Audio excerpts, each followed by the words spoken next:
अच्छा, अगर आपने किसी को कुछ रुपए जो है उधार दिए हैं, कुछ रुपए जो है कर्ज के रूप में आपने किसी को दिए हैं, तो वहां पर अगर वह सुसाइड कर लेती है,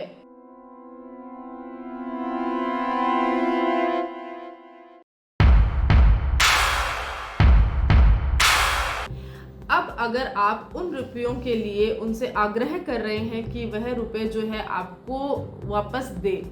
तब वहाँ पे जो दूसरी पार्टी है वह आपको बार बार निराश कर रही है, आपको आपका पैसा नहीं दे रही है, और अंत में यह भी होता है कि वह जो पार्टी है उसके पास इतना पैसा नहीं है लौटाने के लिए अब, तो वहाँ पर अगर वह सुसाइड कर लेती है और सुसाइड में अगर वह सुसाइड नोट भी छोड़ देती है कि मेरे पास पैसा नहीं है और पर्टिकुलर पर्सन जो है मुझसे अपने लिए हुए पैसे वापस मांग रहा था और मेरे पास इतनी अमाउंट वापस जो है चुकाने के लिए नहीं बची है, इसलिए मैं अपनी लाइफ को ख़त्म कर रहा हूँ। तो आपको क्या लगता है, जब ये जो सुसाइड का जो ये लेटर है,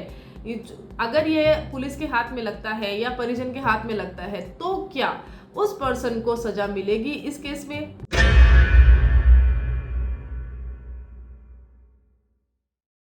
बॉम्बे हाईकोर्ट के अकॉर्डिंग ऐसा है कि अगर आपने अपने कर्ज की रकम वापस मांगना आत्महत्या के लिए उकसाना बिल्कुल भी नहीं होगा। आत्महत्या के लिए उकसाना आईपीसी सेक्शन 306 में दिया गया है। अगर आप बोलते हो कि अगर सुसाइड लेटर के हिसाब से अगर पर्टिकुलर पर्सन का नाम आ रहा है, तो इसका मतलब यह नहीं हुआ है कि उस आदमी ने उसको आत्महत्या के लिए उकसाया है। हाँ, अगर वह जो लाइन है उसमें अगर सुसाइड की लाइन में अगर वह लिखते कि उनको धमकी दी जा रही है या परिवार के प्रति कुछ धमकियां हैं या कुछ ऐसी बातें जो सेक्शंस में आती हो आईपीसी के, वहाँ पर जो केस है वह दूसरा बनता है। लेकिन अगर 306 का जो केस है वह सिर्फ है कि हत्या के लिए उकसाना। यहाँ पर क्या होता है कि जो पूरा मामला है वह मैं आपको इस वीडियो में बताऊंगी आगे। सिंपली मैं आपको बता देना चाहती हूँ कि बॉम्बे हाईकोर्ट के अकॉर्डिंग ऐसा करना बिल्कुल भी गलत है। लेकिन ऐसा क्यों है, कौन सा ऐसा मामला है, अगर आप जानना चाहते हैं तो इस वीडियो में अंत तक बने रहिए। वेल, इस केस में होता यह है कि एक जो पार्टी है जिसने कि किसी से कर्ज लिया था और फिर बाद में जब कर्ज बार बार मांगा गया तो वहाँ पे कर्ज लौटाने के लिए उसके पास पैसे नहीं थे, और इस कंडीशन को देखते हुए उस जो पर्सन है वह आत्महत्या कर लेता है। साथ ही यह लिख देता है कि